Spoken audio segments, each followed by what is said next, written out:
Anti-Mongolian sentiment has been prevalent throughout history, often perceiving the Mongols to be a barbaric and uncivilized people.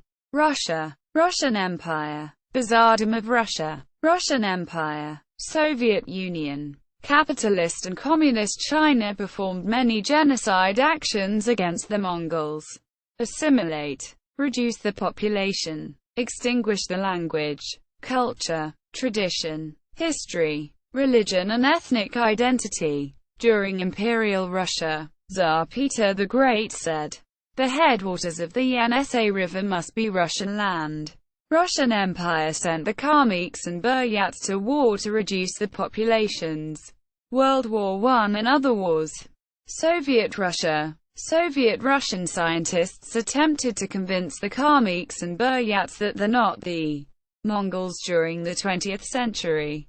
Demongolization policy. 35,000 Buryats were killed during the rebellion of 1927 and around one-third of Buryat population in Russia died in the 1900s-1950s. In 1919 the Buryats established a small theocratic Balagard state in Kizhinginsky district of Russia and the Buryat state fell in 1926. In 1958, the name Mongol was removed from the name of the Buryat Mongol Autonomous Soviet Socialist Republic. On the 22nd of January 1922, Mongolia proposed to migrate the Kalmyks during the Kalmykian famine, but Russia refused. 7172000. 93,000. Around half of the population. Kalmyks died during the famine. The Kalmyks revolted against Russia in 1926, 1930 and 1942, 1943. In 1913, Nicholas II, King of Russia, said, "We need to prevent from Bulgar Tatars. But the Kalmyks are more dangerous than them because they're the Mongols, so send them to war to reduce the population." On the 23rd of April 1923, Joseph Stalin, communist leader of Russia, said, "We are carrying out wrong policy on the Kalmyks who related to the Mongols. Our policy is too peaceful." In March 1927, Soviet deported 20,000 Kalmyks to Siberia, Tundra and Karelia. The Kalmyks founded Sovereign Republic of Oirat Kalmyk on the 22nd of March 1930. The Oirat state had a small army and 200 Kalmyk soldiers defeated 1,700 Soviet soldiers in Dervud, province of Kalmykia, but the Oirat state destroyed by the Soviet army in 1930. Kalmykian nationalists and pan-Mongolists attempted to migrate Kalmyks to Mongolia in the 1920s. Mongolia suggested to migrate the Soviet Union's Mongols to Mongolia in the 1920s, but Russia refused the suggest. Russia deported all Kalmyks to Siberia in 1943 and around half of 9,798,000 Kalmyk people deported to Siberia died before being allowed to return home in 1957. The government of the Soviet Union forbade teaching Kalmyk language during the deportation. The Kalmyks' main purpose was to migrate to Mongolia, and many Kalmyks joined the German army. Marshal Khorlagyan Khwaibulson attempted to migrate the deportees to Mongolia, and he met with them in Siberia during his visit to Russia. Under the law of the Russian Federation of April 26, 1991, on rehabilitation of exiled peoples, repressions against Kalmyks and other peoples were qualified as an act of genocide. China. Imperial China equals King genocide of Dzungas equals the Dzungas Mongols who lived in an area that stretched from the west end of the Great Wall of China to present-day eastern Kazakhstan and from present-day northern Kyrgyzstan to southern Siberia, most of which is located in present-day Xinjiang, were the last nomadic empire to threaten China, which they did from the early 17th century through the middle of the 18th century. After a series of inconclusive military conflicts that started in the 1680s, The Dzungas were subjugated by the Manchu-led Qing dynasty, 1644–1911. In the late 1750s, Clark argued that the Qing campaign in 1757–58 amounted to the complete destruction of not only the Dzunga state but of the Dzungas as a people. After the Qianlong Emperor led Qing forces to victory over the Dzunga Oirat Western Mongols in 1755, he originally was going to split the Dzunga Khanates into 4 tribes headed by 4 Khans. The Khoi tribe was to have the Dzunga leader Amursana as its Khan. Amursana rejected the Qing arrangement and rebelled since he wanted to be leader of a united Dzunga nation. The Qianlong Emperor then issued his orders for the genocide and eradication of the entire Dzunga nation and name King Manchu Bannerman and Kaka. Eastern Mongols enslaved Dzunga women and children while slaying the other Dzungas. The Qianlong Emperor then ordered the genocide of the Dzungas, moving the remaining Dzunga people to the mainland and ordering the generals to kill all the men in Barkolisuho, and divided their wives and children to Qing forces, which were made out of Manchu Bannerman and Kaka Mongols. King scholar Wei Yuan estimated the total population of Dzungas before the fall at 600,000 people, or 200,000 households. Oirat officer Sarul betrayed and battled against the Oirats. In a widely cited account of the war, Wei Yuan wrote that about 40% of the Dzunga households were killed by smallpox, 20% fled to Russia or Kazakh tribes, and 30% were killed by the Qing army of Manchu Bannerman and Kaka Mongols, leaving no yurts in an area of several thousands li except those of the surrendered. During this war, Kazakhs attacked dispersed Oirats and Altis. Based on this account, Wen Jiangchu wrote that 80% of the 600,000 or more Dzungas, especially Koros, Olit, Koid, Barthud and Zakshan, were destroyed by disease, an attack which Michael Clark described as the complete destruction of not only the Dzunga state but of the Dzungas as a people. Historian Peter Perdue attributed the decimation of the Dzungas to an explicit policy of extermination launched by the Qianlong Emperor, but he also observed signs of a more lenient policy after mid-1757. Mark Levine, a historian whose recent research interests focus on genocide, has stated that the extermination of the Dzungas was, arguably, the 18th-century genocide par excellence. The Dzunga genocide was completed by a combination of a smallpox epidemic and the direct slaughter of Dzungas by Qing forces made out of Manchu Bannerman and Kaka Mongols. Anti-Dzunga rebels from the Turfan and Hami oases had submitted to Qing rule as vassals and requested Qing help for overthrowing Dzunga rule. Uighur leaders like Emin Kolala were granted titles within the Qing nobility, and these Uyghurs helped supply the Qing military forces during the anti-Dzunga campaign. The Qing employed Kolya Emin in its campaign against the Dzungas and used him as an intermediary with Muslims from the Tarim Basin to inform them that the Qing were only aiming to kill Dzungas, and that they would leave the Muslims alone, and also to convince them to kill the Dzungas themselves and side with the Qing, since the Qing noted the Muslims' resentment of their former experience under Dzunga rule at the hands of Suang Arapan. It was not until generations later that Dzungaria rebounded from the destruction and near liquidation of the Dzungas after the mass slayings of nearly 1 million Dzungas. Historian Peter Perdue has shown that the decimation of the Dzungas was the result of an explicit policy of extermination launched by the Qianlong Emperor. Perdue attributed the decimation of the Dzungas to a deliberate use of massacre, and has described it as an ethnic genocide. Although this deliberate use of massacre has been largely ignored by modern scholars, Dr. Mark Levine, a historian whose recent research interests focus on genocide, has stated that the extermination of the Dzungars was, arguably, the 18th-century genocide par excellence.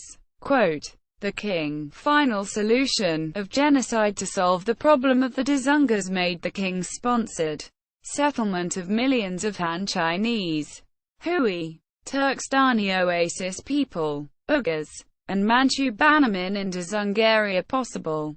Since the land was now devoid of Dzungars, the Dzungarian Basin, which used to be inhabited by Dzungars, is currently inhabited by Kazakhs.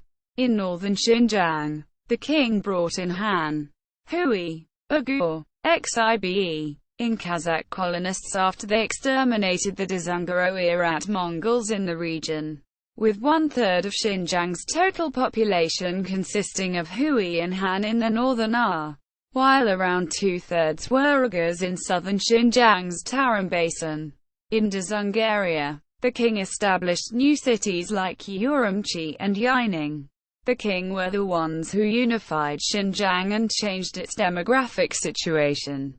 The depopulation of northern Xinjiang after the Buddhist Oirats were slaughtered led to the Qing settling Manchu, Sibo, Xibe, Dors, a sub-Mongolic people, Solones, Han Chinese, Hui Muslims, and Turkic Muslim Taranchis in the north, with Han Chinese and Hui migrants making up the greatest number of settlers, since it was the crushing of the Buddhist Ulad, Dzungars, by the Qing which led to promotion of Islam and the empowerment of the Muslim begs in southern Xinjiang, and migration of Muslim Taranchis to northern Xinjiang. It was proposed by Henri Schwartz that the Qing victory was, in a certain sense, a victory for Islam. Xinjiang was a unified, defined geographic identity was created and developed by the Qing. It was the Qing who led to Turkic Muslim power in the region increasing since the Mongol power was crushed by the Qing, while Turkic Muslim culture and identity was tolerated or even promoted by the Qing. The Qianlong Emperor explicitly commemorated the Qing conquest of the Dzungars as having added new territory in Xinjiang to China, defining China as a multi-ethnic state, rejecting the idea that China only meant Han areas in China proper, meaning that according to the Qing, both Han and non-Han peoples were part of China, which included Xinjiang, which the Qing conquered from the Dzungars. After the Qing were done conquering Dzungaria in 1759, they proclaimed that the new land, which formerly belonged to the Dzungars, was now absorbed into China.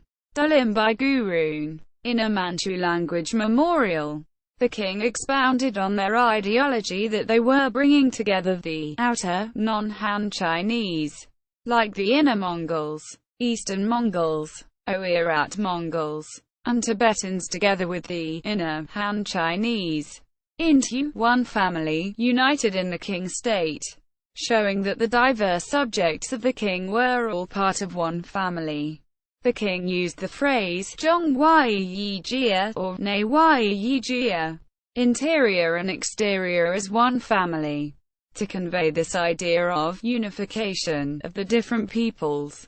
In the Manchu official Tali Sen's Manchu language account of his meeting with the Torgut leader, Iyuka Khan, it was mentioned that while the Torguts were unlike the Russians, the people of the Central Kingdom, Dalimbai Gurun, Zhongguo, were like the Torgut Mongols, and the people of the Central Kingdom refer to the Manchus.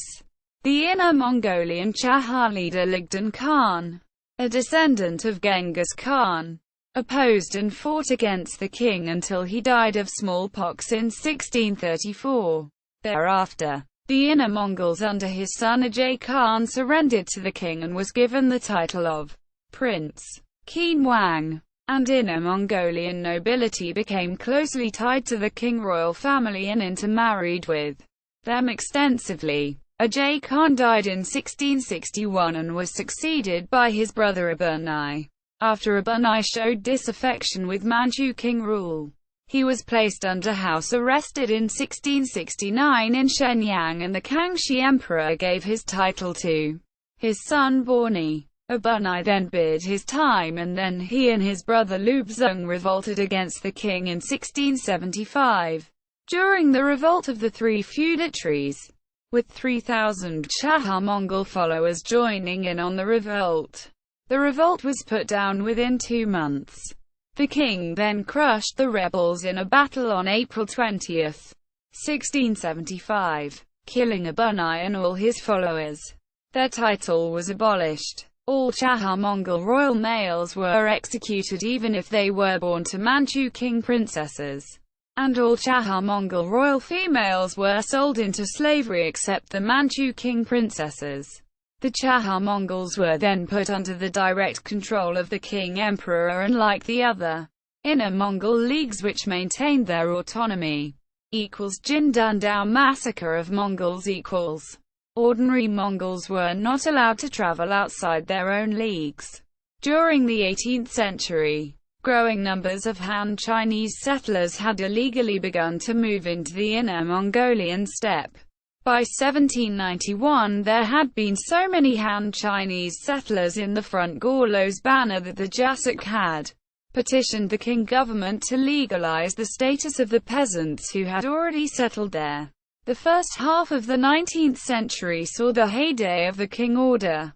Both Inner and Outer Mongolia continued to supply the Qing armies with cavalry. Although the government had tried to keep the Outer Mongols apart from the empire's wars in that century, since the dynasty placed the Mongols well under its control, the government no longer feared of them. At the same time, as the ruling Manchus had become increasingly Sinicized and population pressure in China proper emerged, the dynasty began to abandon its earlier attempts to block Han Chinese trade penetration and settlement in the steppe. After all, Han Chinese economic penetration served the dynasty's interests, because it not only provided support of the government's Mongolian administrative apparatus, but also bound the Mongols more tightly to the rest of empire. The Qing administrators, increasing in league with Han Chinese trading firms, solidly supported Chinese commerce. There was little that ordinary Mongols, who remained in the banners and continued their lives as herdsmen, could do to protect themselves against the growing exactions that banner princes, monasteries, and Han creditors imposed upon them. And ordinary herdsmen had little resource against exorbitant taxation and levies. In the 19th century, agriculture had been spread in the steppe, and pasture land was increasingly converted to agricultural use. Even during the 18th century, growing number of Han settlers had already illegally begun to move into the inner Mongolian steppe and to lease land from monasteries and banner princes, diminishing the grazing areas for the Mongols' livestock. While alienation of pasture in this way was largely illegal, the practice continued unchecked. By 1852, Han Chinese merchants had deeply penetrated Inner Mongolia, and the Mongols had run up unpayable debts. The monasteries had taken over substantial grazing lands, and monasteries, merchants and banner princes had leased many pasture lands to Han Chinese as farmland. Although there was also popular resentment against oppressive taxation, Han usurpers, shrinkage of pasture, as well as debts and abuse of the banner prince's authority.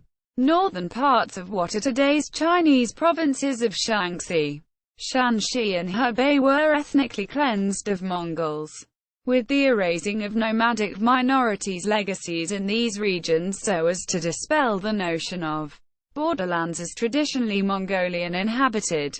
Increasingly during the 19th century, the Manchurians were becoming increasingly Sinicized themselves, and faced with the Russian threat, they began to encourage Han Chinese farmers to settle in both Mongolia and Manchuria. This policy was followed by subsequent governments. The railroads that were being built in these regions were especially useful to the Han Chinese settlers. Land was either sold by Mongol princes, or leased to Han Chinese farmers, or simply taken away from the nomads and given to Han Chinese farmers. Many impoverished Mongols also began to take up farming in the steppe, renting farmlands from their banner princes or from Han merchant landlords who had acquired them for agriculture as settlement for debts. King rule with tacit continuous Han illegal settlement over the 18th and 19th centuries had led to a wave of incidents culminating in Mongol ethnic cleansing and displacement. All these incidents culminated in the Jin Dandao incident, where an ethnic Han Chinese secret society called Jin Dandao rose up and revolted in Inner Mongolia in November 1891. The Chinese rebels massacred 150,000 Mongols and destroyed many Mongol Lama temples before being suppressed by government forces in late December. The outbreak of the rebellion took place in November 1891, when rebels attacked the government office of the Orkhan banner. They slaughtered the Jazar, head of the banner, Prince Dachin, who was concurrently the head of the Juuuda League, and vandalized his ancestral tomb. They quickly rampaged southward into the Yongnu banners and Chifeng County within them, and then into the Karachan left banner. Around the same time, another group of rebels captured Chaoyang County within the Tombed Right banner, the Josutu League. They moved into the neighboring Tombed banner and two Karachan banners while annihilating Mongol communities. They openly employed anti-Mongol and anti-dynastic slogans including, "Defeat the king and wipe off the Mongols," and "Kill Mongols in revenge." The Jin Dandao devastated Mongol communities in the southeastern borderland and forced many Mongols to take refuge in northern banners. Anyway, the Qing attitude towards Han Chinese colonization of Mongolian lands grew more and more favorable under pressure of events, particularly after the Amur annexation by Russia in 1860. This would reach a peak during the early 20th century. Under the name of Xinjiang or New Administration, several NGO and human rights groups monitor happening in the autonomous region today. Communist China. During the Cultural Revolution, Mongol separatist political parties and ethnic Mongols were targeted and killed by the Red Guards. 22,000 Mongols were killed and 300,000 people were injured in Inner Mongolia alone. Traditional Mongolian lands within the PRC extend further than Inner Mongolia, often up to the Old Ming border and further south and west in places like Gansu, Xinjiang, the Datong area of Shaanxi and Kalgan. There is also remnants of Mongke Khan's Grand Army in Sichuan and Yunnan. Yet little recognition of the Mongolian legacy in these areas. There has been riots over what has been perceived by ethnic Mongols of increasing marginalization by Han Chinese and cultural appropriation disputes over hot pot and throat singing. There has been continuing efforts by the CPC to dispel separatism and notions of pan-Mongolism between the indigenous Mongols of China with other Mongol groups. Prejudice elsewhere. Furthermore, the use of the term Mongoloid as a pejorative still pervades many cultures today, with stereotypes of Mongolians as superstitious alcoholics. Perhaps the image of Mongolians being barbaric or underdeveloped has pervaded in part to their nomadic lifestyle, which has survived partly into modernity.